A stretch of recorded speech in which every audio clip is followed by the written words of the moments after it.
can tell us more about who you are. My name is Mazin Jamal. Mazin Jamal Abdel Fattah Mahjoub al-Nasri Tarawa. And I know you to be a very purpose-driven person, so I'd love to hear kind of what inspires you, what drives you, what guides you on your path. If you're not on a spiritual path, if you don't have a higher power that is like, that you feel answerable to and accountable to, first of all, just like on an ethical and moral level. So talk to us a little bit about the breadth versus depth model, because so many organizations and so many businesses are taught that it's really all about breadth and how much is like, what's the widest impact you can make and how can you change the world as a whole? And, you know, there's also other ways and avenues to create an impact in the world. And I think Embrace is doing something unique. So you can speak a little bit about that. I love that question because, you know, we've often talked about being the mycelium. Right, so there's all these trees, all these leaders, all these organizations, all these people doing it, and we don't need to rebuild the wheel. They're bearing fruit through the work that they do. And under a forest, there's this mycelial network of mushrooms that are connecting everyone together and like connecting and sharing resources. And it's so Embrace is a very diverse community coming from multiple faiths, multiple lineages, multicultural. What comes up within a group in that context? Yeah, it's so important too, because it's not only diverse, but it's a space in which we're not like leaving that at the door for the sake of inclusion, right? A lot of the times it's like, well, I don't want to talk about my faith. I don't want to talk about what I believe.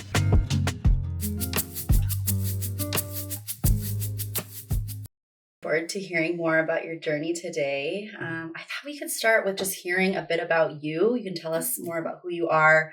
And I know you to be a very purpose-driven person, so I'd love to hear kind of what inspires you, what drives you, what guides you on your path. Thank you so much.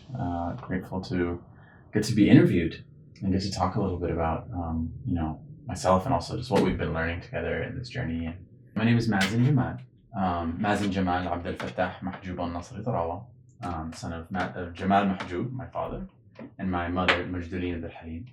And I love them so much, and they really, you know, are a big part of shaping me to who I am.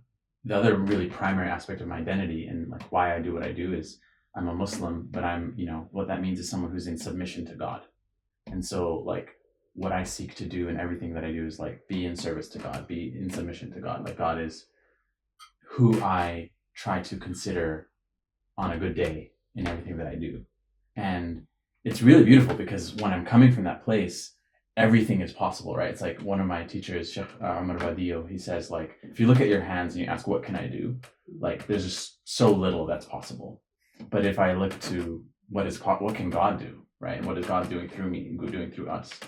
So having the divine kind of guiding and shaping, you know, everything I do is so important. And I think that the most beautiful thing I can do in serving God is to serve humanity and serve all life, serve people around us. And like this world is so in a crazy situation. I'm really inspired to support the leaders, the change makers, other people who are, you know, in service to the divine, in service to the Most High. Like they are answering that call, and I want to help them not burn out, you know, which is such a cool thing about what we get to do together with Embrace is like, it's really about addressing the burnout and the brokenness. And like, that's just really, I feel very lucky that the overlap is very strong for me. It's like, I really feel like that's a big part of what I'm here to do right now is to provide the capacity for people to really serve and live their mission. Love to hear that. And I hear so clearly like your appointment. And I'm curious to hear like a little bit more specifically about how you support people with working through burnout, who are working through financial resourcing, and why people who are called to spirit. It sounds like that's so important to you, but you could also do a lot of different things. Right. So why this? Yeah, one of the like philosophies that drives like what I do with Holistic Underground, I'm the founder of Holistic Underground, started 10 years ago, is it takes a village to change the world. So like we're all familiar that it takes a village to raise a family. It takes a village to change the world. And there's this kind of idea of like your zone of genius, right? People talk about like your zone of genius, your zone of excellence. And like there's these different levels of where you can operate. And your zone of genius is like really that thing that is just yours to do. And it's so hard to actually stay there without a team, without support. But in our current economic situation, capitalism, all these things going on, to not have like a giant company behind you, it's really hard to have a team. And so I'm really inspired by the idea of guilds. So once upon a time, you know, in most civilizations across cultures, across time, the way that we organized is that we would have these, you know, comings together of people who had a certain craft, a certain mission, a certain, whether they were merchants, or they were doctors, or they were teachers.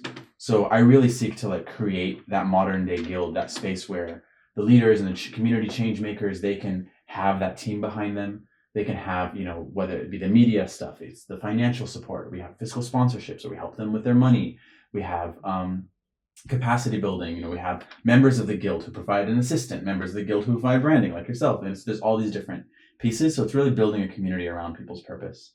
And it's a big part of like how I want to serve. And I also know that I have a lot to learn still. I'm very much in study, with the Islamic path and with my own spiritual faith, and who knows where that'll take me in the future. But right now, I really feel like this is just my thing, is to support people to serve their mission and sustain. So speaking of your spiritual path and your devotion, I'd love to hear a little bit more about the way that's evolved, because I, having known you for several years, have seen the way you've deepened with Islam and really found your spiritual practice that really honors who you are, and is now kind of shaping the next stage of your life. So could you just share a little bit more about that? Yeah.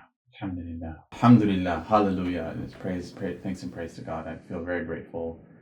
I mean, I feel like Islam found me, even though I was born into a Muslim family and very blessed with that. Like, I didn't really understand how much it had to offer me until like this stage of my life.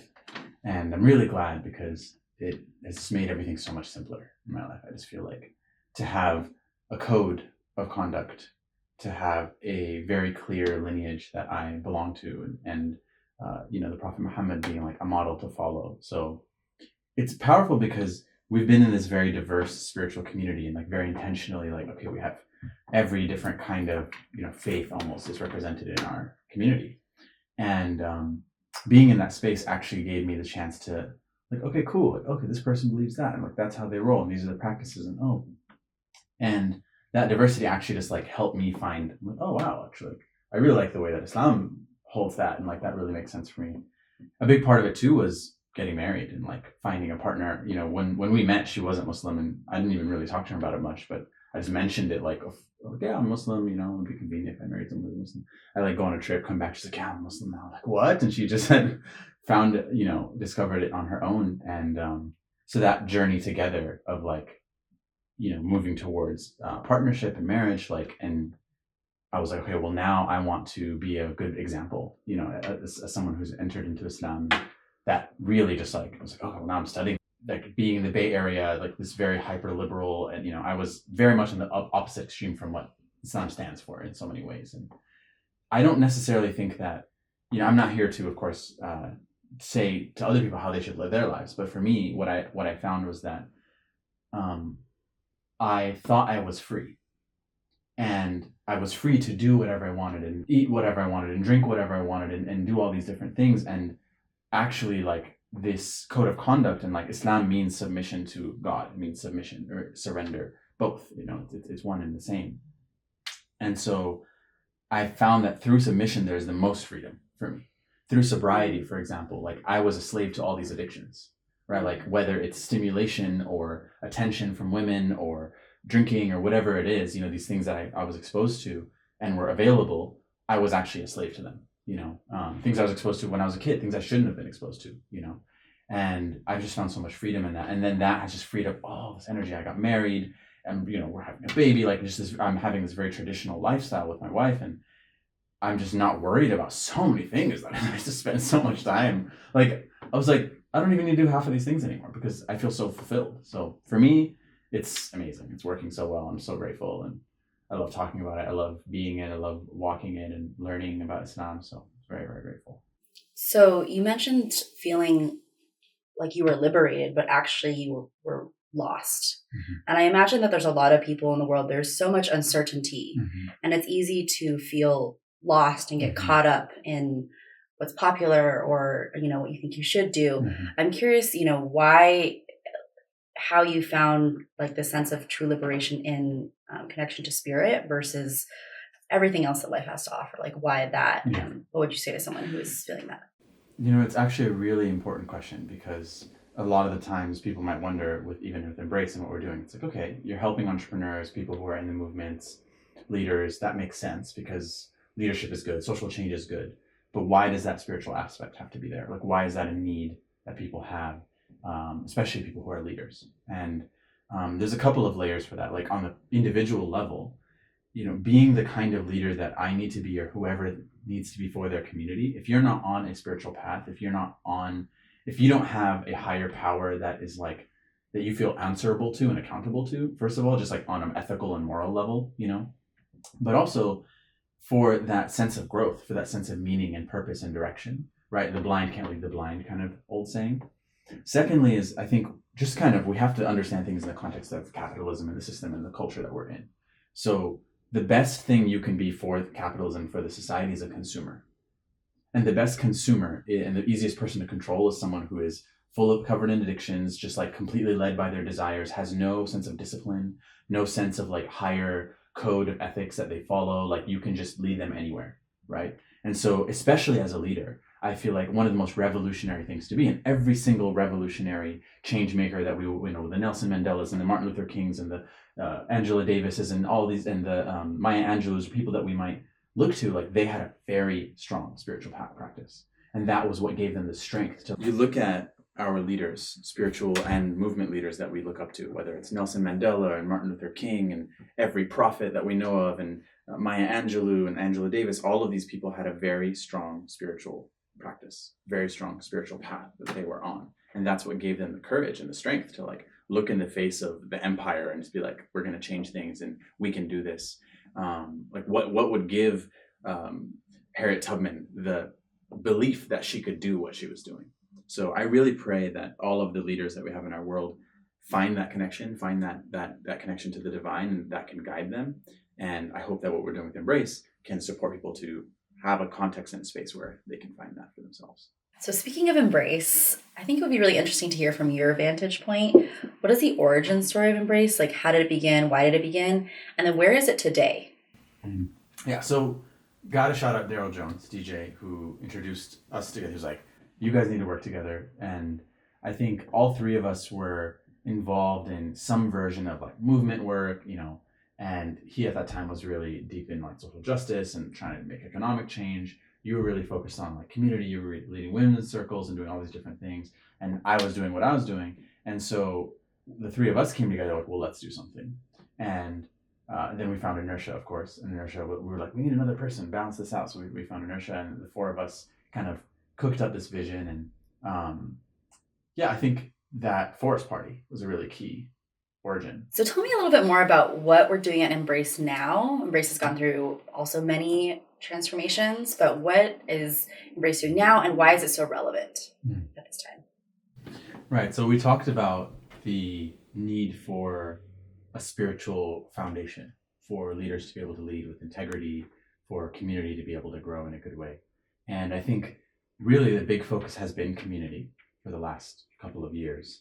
And as that community has grown into its own almost a maturation, like the community now has its own life, I think it's telling the story of what we've learned in building a real spiritually diverse, racially diverse, values diverse community, right? I mean, there's a lot of alignment in values, but there's still a good amount of diversity in different backgrounds and beliefs. And also a community that are all in our own ways engaged in social change and in movements. So I think Embrace is really focused on telling the story, building a platform for the professionals to come together. We have this seasonal mastermind that we're bringing around that's essentially creating a space for people to come together. What are the needs that I have? What are the offerings that I have? And how can I share that with other people who are values aligned and who are really trying to be live a high impact life, right? So how can we support each other? How can we collaborate? We're really here to foster those collaborations. We still have our men's circle and different kinds of women's programming and different community program that I think keeps the community vibrant and keeps us in relation. But really, I think it's time to like uplift the leaders, tell those stories, and create a co-connection space. I think even what we're doing right now, just talking about like, what have we learned about rites of passage, and what have we learned about building community and wholesome events? So I think it's really time to share this model out for people to learn from as best as we can. So talk to us a little bit about the breadth versus depth model, because so many organizations and so many businesses are taught that it's really all about breadth and how much is what's the widest impact you can make and how can you change the world as a whole. And, there's also other ways and avenues to create an impact in the world. And I think Embrace is doing something unique. So if you could speak a little bit about that. I love that question because, we've often talked about being the mycelium, right? So there's all these trees, all these leaders, all these organizations, all these people doing it, and we don't need to rebuild the wheel. They're bearing fruit through the work that they do. And under a forest, there's this mycelial network of mushrooms that are connecting everyone together and connecting and sharing resources. And it's now been found that the trees are basically communicating with each other, there's more water needed here, let's move the nutrients over there. So I think that where we were really how many events, and the question was how do we scale up these events that we're having, how do we scale up the members, etc.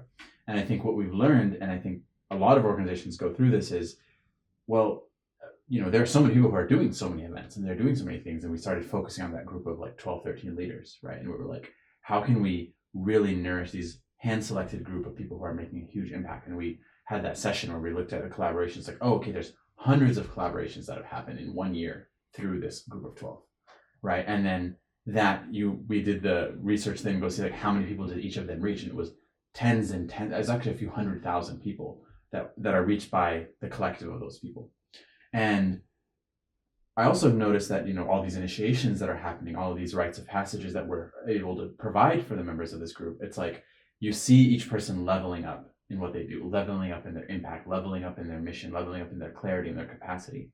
So I think, how can we as movement builders, movement leaders, really focus on having a leaderful community, right? It's not about we are the solution, we have the answers, we are the ones, and we're going to take it to them. It's no, we actually are just providing this ecosystem with what it needs so that all of these amazing humans can do what they do and do it well. So yeah, breadth versus depth, going deep in that way, I think has really multiplied the impact in a huge way. So you just mentioned rites of passage and initiations. Could you share a little bit about what does that mean? It's not always commonly talked about in Western society. It's not a surprise that we don't talk about it in Western society, because as a society, we could say we're an uninitiated society. A lot of the thinkers will talk about Western society as it's in its adolescence. It's like a teenager, right? It's it's got all this power. It's grown into this body that can do all of this impact, but it's not acting like an adult. The maturity is not there in the society. And I think there's a lot of ways in which that's true.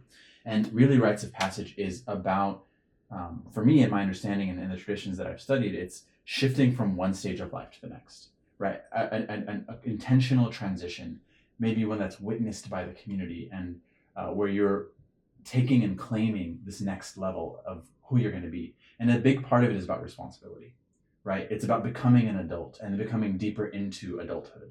And there are many ways in which leaders, for example, you'll go through this trial and this tribulation. I actually just, there's Sheikh Hamza Yusuf. He's pulling it from another book, and I wish I could give you the name of the author, but he talks about how in life is full of lessons. Life is this test, and there's all these lessons, and that you've learned that lesson when the tears come. And it's either tears of gratitude because you're oh my God, I'm so blessed to be alive, or it's tears of remorse and grief and how could I have been so foolish, right? And so that journey, those are all little initiations. Those are all little passages. But becoming an adult, right?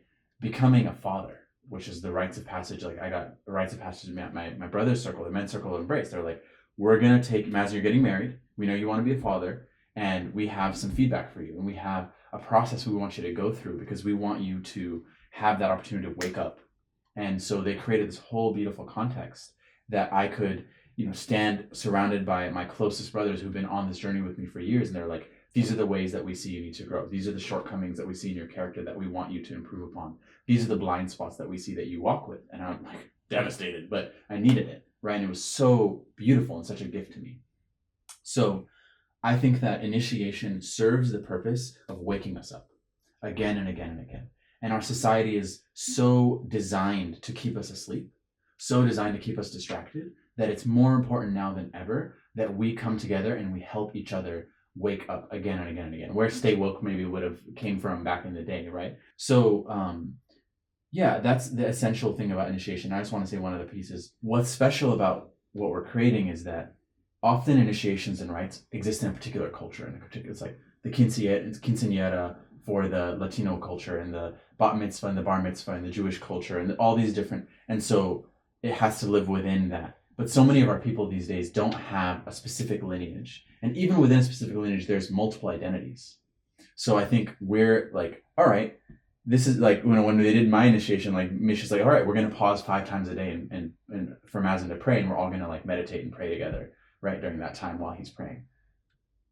Thinking about how do we cater to each person's ancestry, spiritual path, and what are the core ingredients of initiation, and how can we make sure that those are still there and consistent. So I want to drop down one level deeper into what is an initiation and what is a rite of passage, because it can be kind of amorphous and a lot of people do it different ways. Right. But if you could just kind of demystify it for us and kind of just share a little bit from your own experience what you see it as. Thank you for that question. I think there's a couple of like key pieces. So to initiate is to begin, right? And it implies an intentional beginning, right? Like someone has taken the initiative, right? That's something we would say. So an initiation is a beginning and an intentional beginning. And it's an intentional beginning into often a new chapter of life, a new role, a new stage, right? So one could view puberty as initiation, as like the biological initiation into adulthood. But does that mean that there's been a psychological initiation into adulthood? Has there been one in the heart, right? Even though it's, okay, now I can create life, right? I like 2 humans at whatever, 13, 14, 15, but are they adults in their mind? In most cases, no, in our world. So to initiate is to begin a new chapter of life. And a rite comes from the same root as ritual, but it's a ceremony, it's a session, it's a setting in which we have created the context for someone to then pass from that one chapter to the next. So those 2 words are connected in that way, a rite of passage.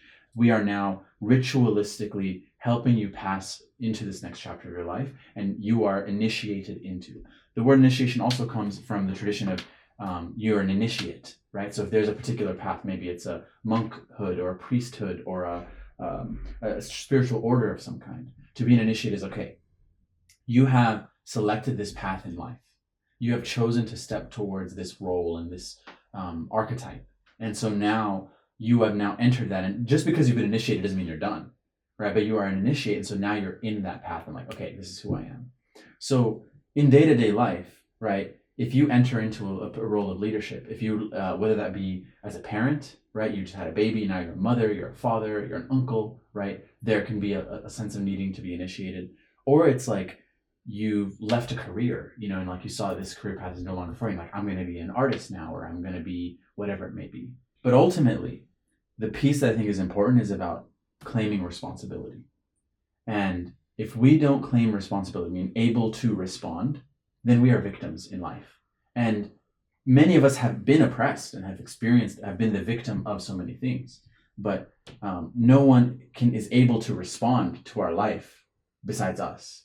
And so it is empowering. Initiation is empowering, that you are recognizing the power is in my hand. I hold my life, my future, who I'm going to be, the accountability that I have to the people around me in my hand. And that's scary. It's a very vulnerable position to be in. And I think a lot of us avoid initiation. We want to stay in the immaturity because we don't want that responsibility. But the thing is, whether you acknowledge the responsibility or not, you have it. Whether you take accountability or not, you are accountable for your actions, for your life. And so to have a society and a community where people are stepping towards the sense of, I am the author of my story, right? I'm not the only author, right? The ultimate author. There's other people co-writing this collective story, but like I get to choose how I respond moment to moment. So initiation is claiming that, in the community creating a space for that claiming to happen, I think is the best way. So someone might come out changed on the other end. You were just talking about kind of this journey of becoming, and it's really coming into adulthood or personhood as an individual, as a leader. I'm curious about that metaphor, but for an organization. Mm-hmm. Does an organization also go through an initiation or rite of passage? That maturation and development as a collective. Absolutely. I think it's interesting to look back at how so many of us, we're kind of like a generation, like this group of people. And it makes me think of Imam Fode Drame talks about in this really beautiful video I watched how his village would lead the generation into their initiation. So like a certain age group would go through it together. We're at different ages, but there's something about when people start to pop off, like other people start to pop off too, right? When those initiations come, it's like it's contagious. So I think what Embrace as a community and as an organization, it's both. We kind of went through this let's be everything for everyone and everything together journey. And it was like, we're a community and we're an organization and which is which. And we had to actually have a maturation of like, okay, in a community, like a family, it's unconditional love, right? Everyone is doing their own thing, but we love each other unconditionally. You don't have to score goals. Perfect example. We as a community, we're trying to be a community and an organization at the same time and in the same way. And we really quickly had to learn that those are two different domains. And I don't know if it was Simon Sinek, someone was talking about this, but a team is very different than a family. And a lot of people's like, oh, we're like a family, it's company, at this organization, we're like a family. And it's like, that's actually really dishonest and kind of problematic because a family is unconditional love. You can't, get fired from the family. I mean, it takes a lot, but you're part because of who you are. And that's beautiful. And that's why we love and need our families. On a team, right? You can't be, on the Lakers, you can't be on a team unless you are scoring goals. Like the nature of it is that it's not about us, it's about the mission. It's about something greater than us. And so that some level of sacrifice or kind of putting the self after the mission is there. And so those two things are not compatible. They're totally different contexts. And you need to be able to like, okay, we're a team over here and we're friends over here. And like when this is not going well, that doesn't mean that this is no longer there, but also vice versa. So that process for us of, well, we're going to be, everything's decentralized and everything is like community style. It's like, okay, actually there are certain things that an organization needs to be healthy, that a community is not a healthy way for a community to operate, and vice versa. Right? You can't have the hierarchy and the roles and all these, and like that doesn't work here. But also here, you can't have it's all fine, do whatever you want. It doesn't work over here. Just one example of like, now this community needs to go through this initiation of, okay, we're serious now, right? Is it really about us feeling good together, which is often what a friend group is about, or is it really about the mission? So you spoke a little bit about, or the organization and the community and keeping those, they're connected, but they have some separation, some space to breathe. Yeah. And so what I imagine is underneath some of that is, the role of power and conflict and how that comes up both in organizations and in communities. And so could you just speak a little bit about your experience with that? Right. Often before the initiation, there's a spark, right? And often the spark is conflict. And I remember hearing someone talk about how conflict is a indicator of intimacy, right? So the closer you get, the more you care about each other, the more you matter to each other and what you do matter, and the more likely conflict is going to come up. And so in a community, as you deepen, in an organization, as you deepen, conflict is natural. And I think in our context, and it's a big question of our time, right? Is like, what is it like to be in conflict with a leader? What is it like to be in conflict with someone at a different power dynamic or power differential? And in an organizational context, that's one thing. It's like, okay, well, we can make procedures and whatever it is. And in a community context, another thing, maybe you have agreements. But again, I think that blurring of that line actually led to, in my own life, just even more, because I have a certain expectation perhaps as the boss, right? Like, this is how I want things to be done. But as your friend, I don't get to have those expectations on someone, right? And so when those lines are not clear, then that in and of itself can actually create conflict. And then that conflict then ends up becoming, okay, this is what allows it for us to clarify. So conflict is essential. One of the things that I think has been helpful in our context is the presence of either that same group that does the initiation. So like I had conflict with one of our team members, right? And we were also in a men's circle together. So we're going through this conflict, and we're trying, and we're having the meetings, and we're talking, like, blah, blah, blah, and how does it feel? And eventually it took the men's circle coming together and creating a space for us to like rage at each other and like share what we want to share and be witness in each of our side. And then it was like, the energy completely shifted after that interaction. And so we were adulting for each other. We were counseling for each other. And I just think that's so essential, is that prepare for conflict. Okay, conflict's going to happen. When it does, what do we do? Are we bringing in the elders? Are we bringing in the council? Are we bringing in the group? Or are we just going to let what happens in all of our movements and let the whole movement fall apart because two people's egos started bumping up on mine and someone else's ego just started doing our thing? Because it's going to happen, right? That's the whole initiation, right? But the reason the initiation and the rites of passage is necessary, because if you leave me to my own devices, me and my ego going to go all the way somewhere that has nothing to do with anything, and I'm going to be all in my spiral of my stories, right? You need that external witnessing of people who are invested enough to care, but not so invested in that conflict itself to be able to be objective. And I think that's really what the technology that community can build is, whether it's council or elders, someone who's invested enough to care about you, to know who you are, to have the context to understand what's going on, but also neutral enough to be able, like, well, I don't have a dog in that race, right? You two are having your thing. I love you. I see where you are at.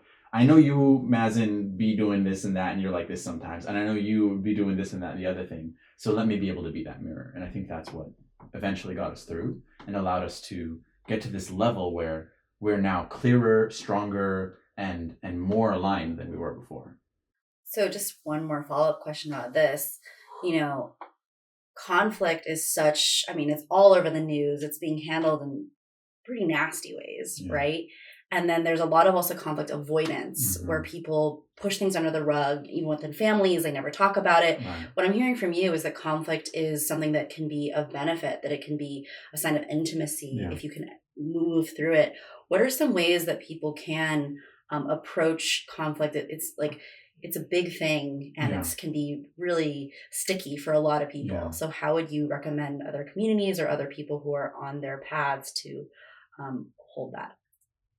Well, far from an expert. I'm still learning this myself. I definitely have had my conflict avoidant streak in my days. But something that's really helped me in recovery, you can call me a conflict avoider in recovery. I like everyone to be friends. I want to be a peacemaker, is to set up that expectation in the relationship, right? So before the conflict happens, this is what, in the organizational context, it's easy. Like as a consultant, I'll be like, all right, what does your team do when conflict comes up? But actually building that into community context, building that into friendship context. It could be a simple set of agreements, right?